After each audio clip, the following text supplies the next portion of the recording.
Hello, Fall 2020 Arrive cohort. My name is Galeb Bolaños, and I am a retention specialist at the Academic Advancement Center. I also serve as the Thrive coordinator, which is the program that follows the Arrive program. And today's Arrive session is going to be revolving around academic skills, part 1, working with professors, study skills, and resources. All right, so first what I would like to do is provide for you all an overview of this presentation, just kind of the talking points, the topics that we'll be discussing. The topics that we're going to be talking about today are going to be around the importance of working with your professors, study skills and tips, as well as academic resources on campus. Okay, so first I would like to begin with talking about the importance of working with your professors. This is a really essential topic that I really hope you all have a further understanding of why it's so important to talk with your professors. All right, so first we're going to begin with talking about the myths and misconceptions we often might feel when we hear about professors, okay? So, and I want you all to think about this. Even though we're not communicating directly right now, I still want you all to engage in this and really have think about what's being said and try to apply it to yourself, okay? So to begin with, try to think about some myths and misconceptions of who professors are and what they do. I think that a lot of responses that we've heard in the past for misconceptions about professors are that professors are intimidating. Professors are strict. They're scary. They're hard to talk to. They're busy all the time. They have no tolerance. These are common things, again, that we feel about who professors are, okay? What about some challenges or obstacles that we often might feel when it comes to professors? So some of the, again, think about this. Some of these might be they're always too busy, or when trying to meet with them, I'm always too busy, or I'm too scared. I have nothing to talk with them about. Again, these are things that like challenges us to build a unique and authentic relationship with our professors, okay? And finally, I do want to cover the overall benefits of professors. I think that a lot of us often feel that professors are there just really to help us in that class, the class that we're currently taking, okay? And we go into office hours just because we need help on the next exam, or we want to clarify something on the exam that we already took, okay? That's often why we think we need to go to office hours. But the overall benefits of building a good relationship with your professor exceed that by a lot. Sure, you can get help on your exam. You can get help on previous things, on previous assignments, things like that, but there's so much more than that, okay? First of all, they're human beings. So they too have needs and desires, and they want to build a relationship with you. They're not there as you, just there as your professor, okay? They want to build a relationship with you and connect a name to a face, okay?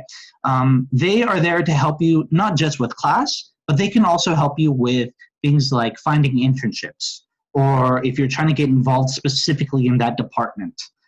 Perhaps they can write a letter of recommendation for you. They can be a reference for you, all right? It all depends on your relationship with that professor, okay? So please always remember there are more things, more important reasons to meet with your professor than just about that class. Okay, so the next slide here that I want to talk about is introducing the idea of working with professors, okay? So normally with this, we would have everybody in a classroom, and then we would have these 4 quadrants up at each corner of the room, Okay, so 4 different corners. Okay, so one of them, you can see here how they eat. One of them is, every one of these are different. Okay, so one of these is, it's easy for me to meet with my professors, and I have already this semester. Okay, the other one is, it's easy for me to meet with my professors, but I have not this semester. The third one is, it is difficult for me to meet with my professors, but I already have this semester. And then the final one is, it is difficult for me to meet with my professors, and I have not this semester. Okay? Each one of you listening to this Arrive presentation right now applies to one of these. Okay, so what we would normally say is, move to the corner of the room that this applies to you. Okay, and this is again for the fall 2020 semester. Now that we're a little bit underway, a little bit into our fall semester, which one of these are you? Think about this. Have you met with your professor yet? Why or why not? Okay, so we're gonna break this down a little bit and talk about each one of these, okay? So with the first one, it's easy to meet with my professors, and I have this semester, okay? So this is a really great thing, okay? It's easy for you to meet with, great. Maybe their office hours works with yours. Maybe they're very easily approachable. Maybe they get to the classroom way before the lecture starts. So it's easy for you to meet with them. The time works. That's great. Please keep that up. Again, find reasons to meet with your professor, to build that relationship with them, and always know that it might not always be this easy every semester. So take advantage for sure of getting to know your professors, getting to meet them, getting them to help you, supporting you, again, not just with classes, but all the other things that can help you succeed throughout your time at CSU. Okay? The next one is, it's easy for me to meet with my professors, but I have not yet this semester. Okay, so for those of you that this is applicable for, ask yourself this: why haven't you met with your professor this semester? Okay, it's easy for you to do so, but you haven't. Why is this? Perhaps it is that you feel you don't need to meet with the professor because you're doing good in the class already. Maybe because you wouldn't know what to say. You have no reason to go in there. Maybe the professor is boring or you don't like them. That could be a reason why it's that you haven't met with them this semester. It's easy to, you know that their office hours, you're open during those times, but you just choose not to, okay? That might be applicable for you, okay? The third one is, it is difficult for me to meet with my professors, but I already have this semester, okay? So it is difficult. So this means that, like, perhaps they have office hours that don't work with your schedule. Maybe you're working or you're in class during their office hours, okay? And, or maybe they're just hard to approach. Maybe that's the case. But again, you're saying, if you're in this quadrant, you're saying that you already have met with them this semester, okay? So in this quadrant, you're saying that, like, yeah, it's tough for me to meet with them, but I have. So you're taking initiative. You made an effort to do something about it.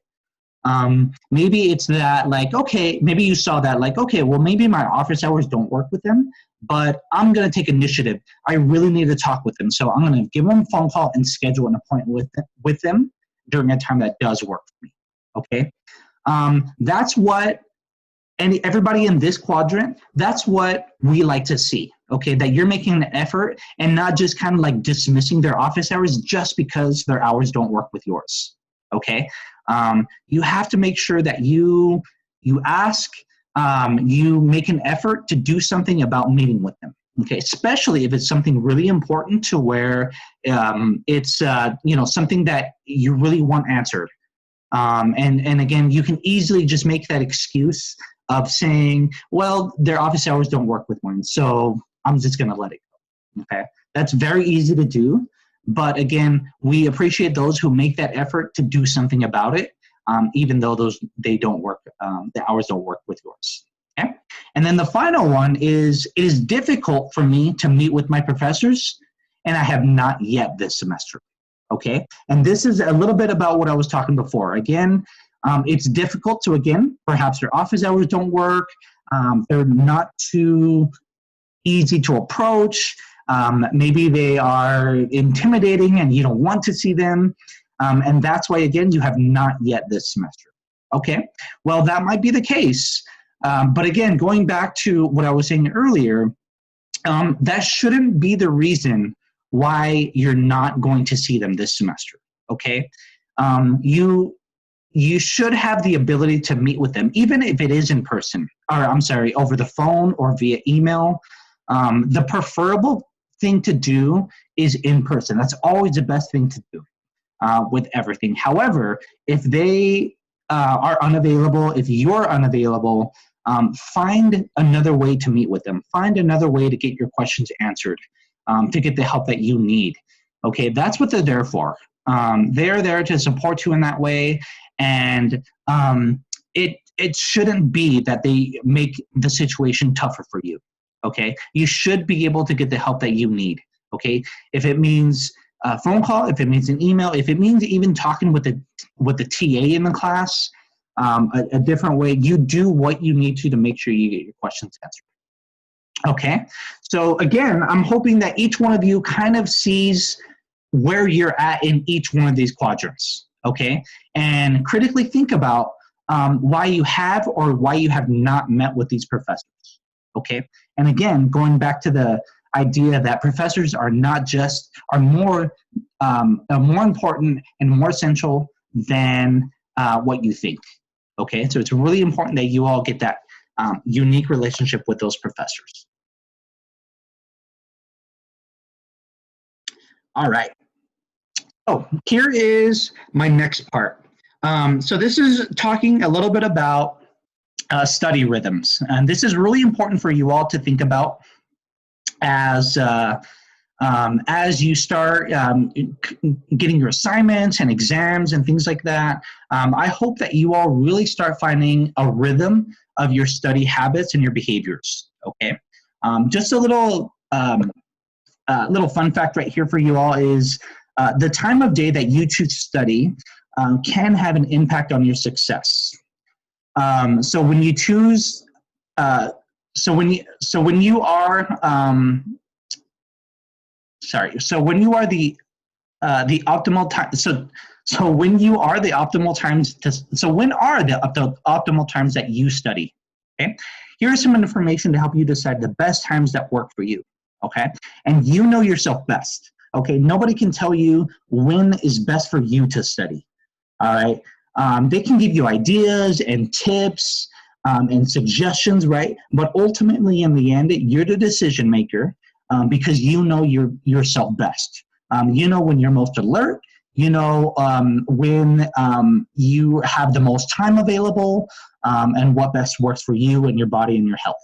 Okay, so if it is that you choose the daytime, okay, there's pros and cons to each. All right, so in the daytime, you tend to have a little bit more energy after a good night's sleep, and your ability to ability to concentrate is higher. Okay, your body, natural lighting tends to be a little bit better on your eyes. Your body is more active during the day, and so is your mind. Late morning is a good time for you to study if you have questions or you have someone available to contact for help. If your levels of stress tend to be high in the morning, then studying first things can keep your mind fresh and clear for the rest of the day. Okay, so these are again good reasons to think about the daytime for studying. Okay, and some of these might be right for you all, and some of these maybe not so right. Okay, so it's again really up to you what you decide is best for you. Okay, and then for the nighttime is some of the pros are that nighttime is usually more quiet and there's less distractions for you to concentrate. Nighttime increases creative confidence, which is defined as the natural human ability to come up with the breakthrough ideas and the courage to act on them. If studying with others is optimal, for you, then please remember that nighttime is probably more ideal because that's when people tend to be a little bit more free and available. And then many people do tend to consider studying at night as a way to unwind. Okay, I'm going to share my personal story on this. When I was a student at CSU and I was trying to find my study rhythms and how I work best and in trying to figure that out, I did realize that night was best for me. And again, this isn't the case for everybody, but this is how it was for me. Night was best for me, and some of these were exactly why. Okay, so I did realize that there were less distractions. I didn't have anything else in my day to get to in order to. So it allowed me to use all the time I needed in order to finish what I needed to. Okay, it wasn't that I had something coming up in 2 hours or in 3 hours. Instead, I wanted to finish all my tasks for the day, all the things on my calendar, and then I left all the studying and everything I needed to do at the end of the day. That way, again, no distractions, and I don't have to worry about anything else for the rest of my day. And again, I found that to be very, very supportive, actually. It did work out for me. All right, so here's a couple of the other things regarding study rhythms, okay? It's really important that you all know these couple things here. So the GABA, it's actually a chemical which inhibits brain activity. It's released rhythmically by the body in accordance to the circadian clock controlling sleep and wake cycles. All right, so it's important that you all know that a lot of this is psychological as well. Clocks can be manipulated by light exposure. The more light, the higher levels of GABA, and that can affect your ability to remember information. All right, so if it's super dark and you are studying and all you have is a light from your computer, that can be an impact. All right, or even if that's on your phone or something like that, if you like to study in the dark, please remember that can be an impact. Okay, too much stimulation of the brain will result in loss of memory and disrupt circadian rhythm, throwing off the balance of the sleep. Okay, that kind of goes along with what was said earlier. All right, and spacing is another very important thing for you all to remember. Again, as you all finish this semester, as well as throughout the rest of your college career here at CSU. Okay, so the general idea for when it comes to studying or reading, whatever that might be, is what you'll be told is that for every 50 minutes of studying, take a 10-minute break. Okay, and I think that is true for a lot of reasons, and that can be taken literally. You can do that, and that would be very effective for you. Again, others maybe not so much. So again, you find what's best for you. If it means that you study 2 hours and take a 20-minute break, great, go ahead and do that. If it means that you study for 2.5 hours and take a 30-minute break, you do that, okay? But again, you have to find what best works for you. My hope is that you all don't do what everybody else is doing just because everybody else is doing it and it's working for them. Again, that might not work for you. So you have to find what's best for you, okay? Is it better for you to do 4 1-hour chunks of studying than 4 straight hours? Plan these chunks throughout your day, okay? Sometimes I know that a lot of my friends back when I was in college did the same thing. So they did chunks of studying, maybe for the first, for a few 4 hours in the morning, they did something, okay? And then they finished it in the last hours of that day, okay? And again, that helps a lot, right? Because it gives you a little break. It gives you some time to kind of refresh your brain and relax, get your mind off things a little bit. And then when you come back for the second half, you feel a little bit rejuvenated and it's kind of like a fresh start, okay? Reviewing material the same day that you learn it prevents the risk of forgetting the information. Plan 5 minutes of overall review in your day, okay? Reviewing material after class, before class is very, very important. for you to remember and actually understand the information you're getting from your classes. Okay, I know this could sound a little easy or a little cliche. I'm not sure, but again, it's really important that you all find this as the important thing, because it does show that you are consistent. It does show that you are getting this information repetitively. Again, not just from the lecture. Don't assume that you're going to remember every single thing after you're done with the lecture. Okay, it's really important for you to take notes, to review those, and to actually comprehend those and understand those with intent, okay, in order for you to get the most out of those. Start studying a minimum of 3 days prior to an exam using the previous 2 techniques for more success, okay? Now, of course, again, everybody does have their own ways of studying and how early they want to begin. I know that I've heard the study habit of like, okay, when it comes to preparing for exams, some students might say, well, I study the last minute. I study when I'm under pressure because I know I have to get things done. And when I'm under pressure, then I learn the most. And maybe that's true. Maybe that's a good idea. But please know that it's hardly ever good to do all your studying the day before your exam, okay? Because you never know when something's going to happen, okay? Maybe you waited the last weekend to do something, to prepare for that exam, but you realize that something happened that weekend and you're unable to.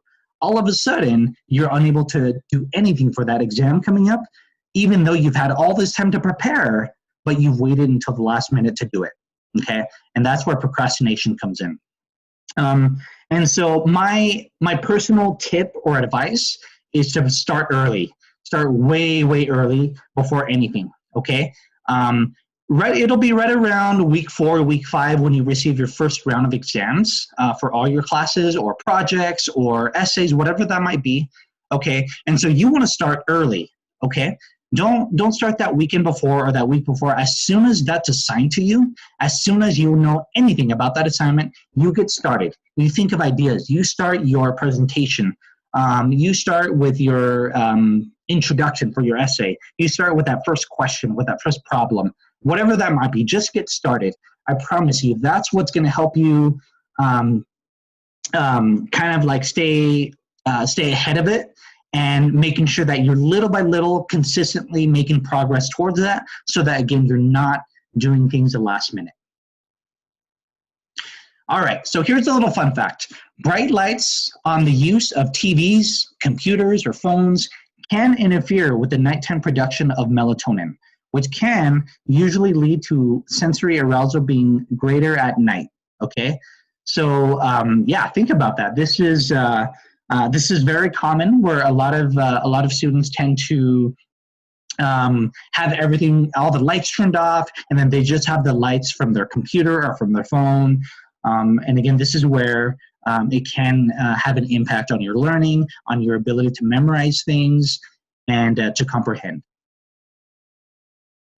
All right, so liven up your learning. Here is a little bit more of study rhythms. All right. At times, at which time of the day do you feel like you study best? Okay, circle the time period that best works for you. Write down 3 specific times within your schedule that you can look you can block out just for just studying. Okay, so this is a really important part for you all, because you all are going to be required to fill this out. Okay, I'm just giving you this sheet of what it looks like, but again, it's on you all to go ahead and fill this out for your specific schedule, and it will be uploaded onto Canvas. Okay, so please keep this in mind.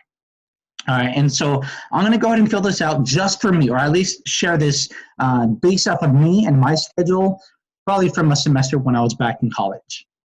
Okay, so I study best in the, again, I mentioned in the late afternoon. I'm sorry, it was in the early evening and the late evening. Okay, and then I write down my times here. Okay, so it was for me. It was from 7 to 10 or 11 p.m.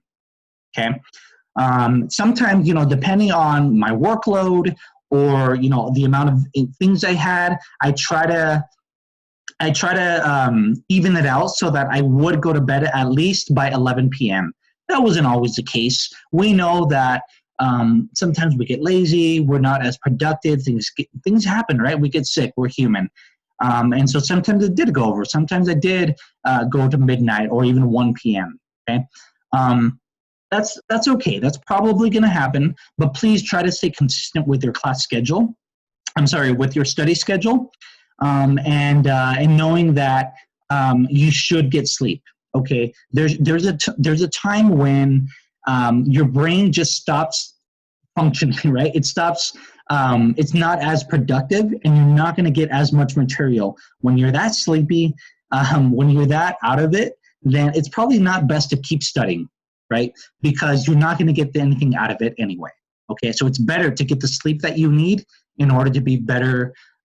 Fresh off in the following in that morning. Okay, so here's another one, the study paths. How is it that you study?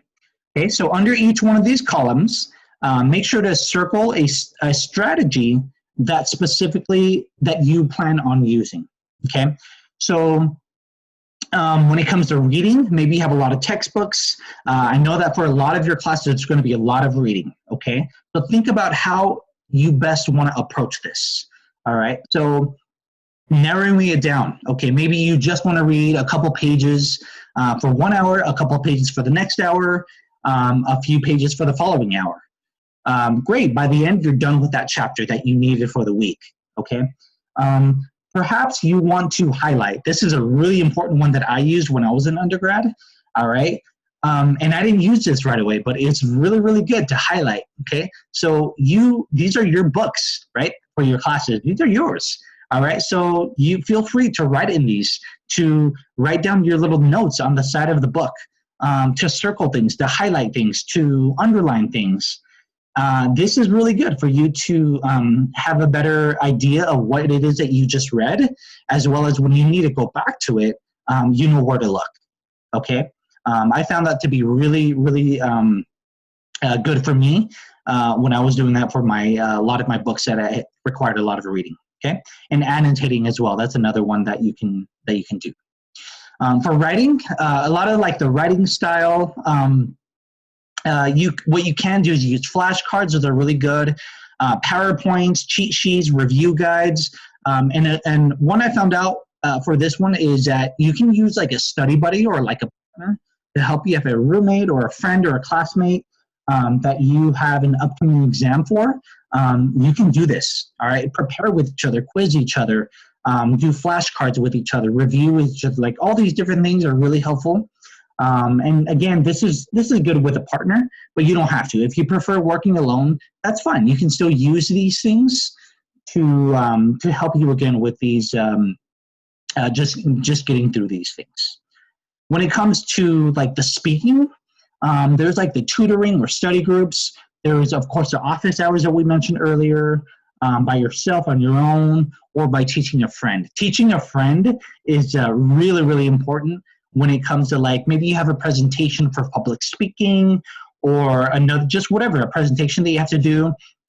It's good to do this with a friend, practice with a friend, somebody, right, that's listening to you, that can give you good feedback and suggestions and ideas to help you improve, okay? And then with the quizzing, the same thing, right? There's a lot of these that kind of overlap, but again, by asking friends, by practicing problems using flashcards, there's a Quizlet type of application that you can use to help you with these things.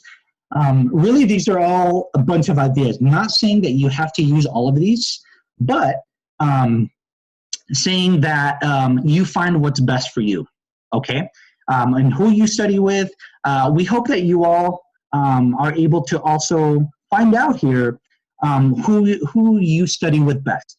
If it's alone, great. If it's not, think about it, right? So write down here 2 peers and 2 mentors that you plan to study with, okay? Write this down. Think about it. Think about your mentors. That could be at the AAC. That can be somewhere else. All right.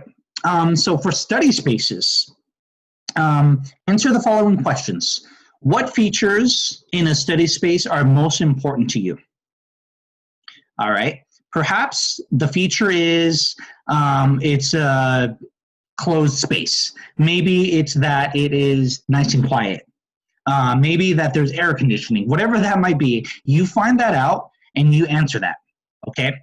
And then the same thing for question 2. Name 2 indoor and 2 outdoor study spaces you plan to utilize.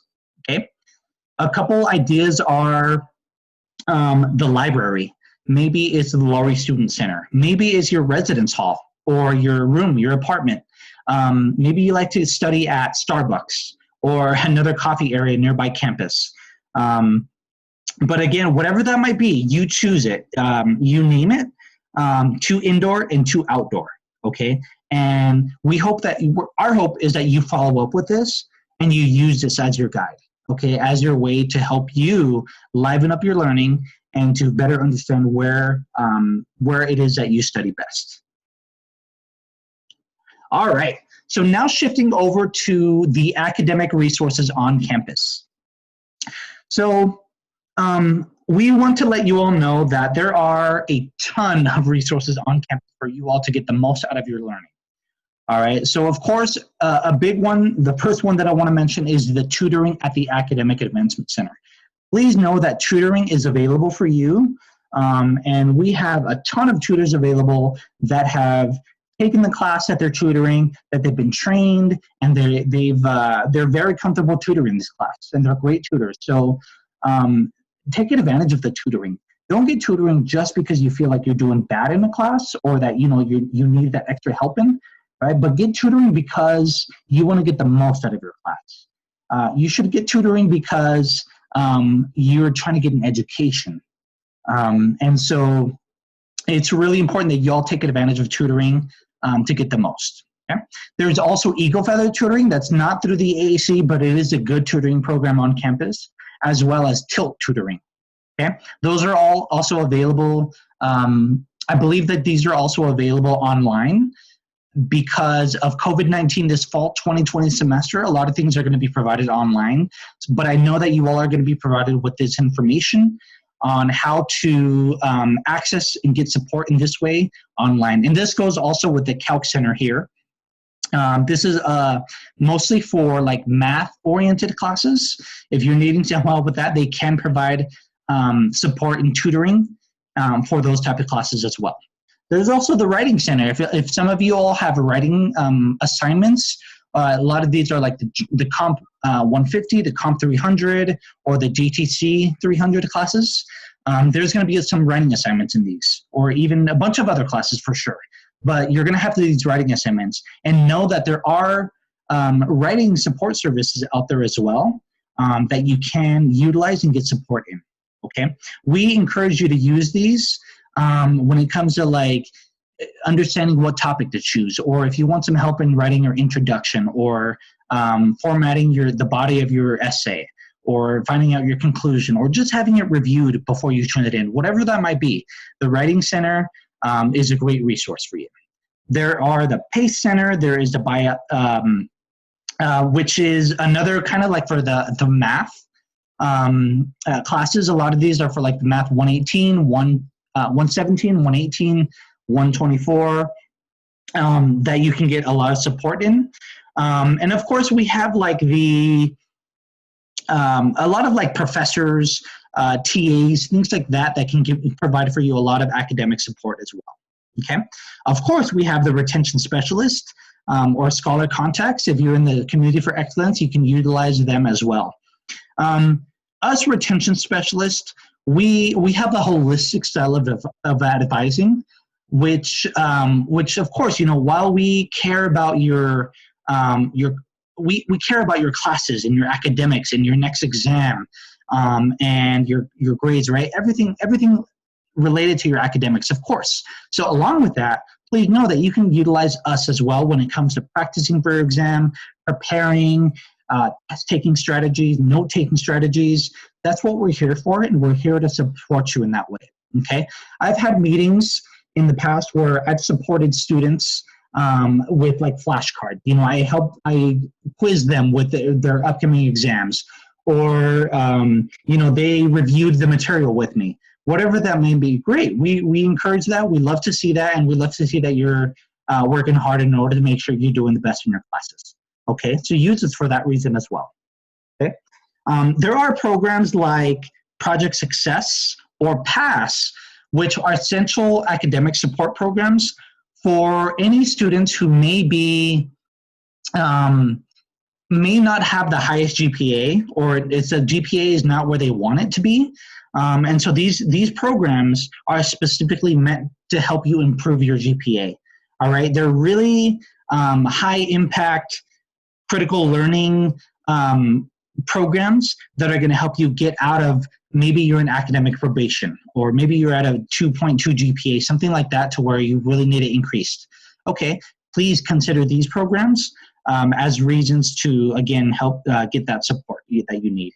Of course, you have your academic advisors that everybody is assigned to, regardless of AAC or C4E. Everybody has an academic advisor that's more knowledgeable about your specific major and which classes you should be enrolling in, things like that.